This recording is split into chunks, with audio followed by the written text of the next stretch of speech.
So this is how you can reset your YouTube recommendations. Hey everyone, welcome to our guide for YouTube. Today you will learn how to reset your recommendations and fix it based on how you want to view it and what videos you want to watch. So go ahead and open up YouTube, and as you can see, this is my recommendation right now.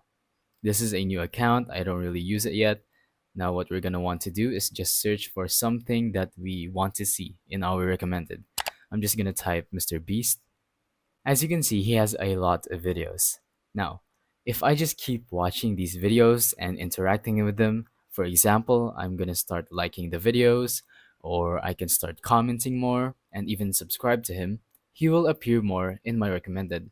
So if you truly want to change your recommended or reset it, you can go ahead and just subscribe to the YouTubers that you want to see, interact with their videos, comment, like, share, whatever you have to do, and they will start appearing in your recommended.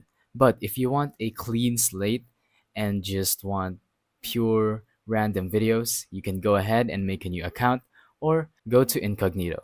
And yeah, that's pretty much it. Thank you for watching. Don't forget to leave a like, subscribe, and let us know in the comments if the tutorial worked or if you have any questions. Thank you and goodbye.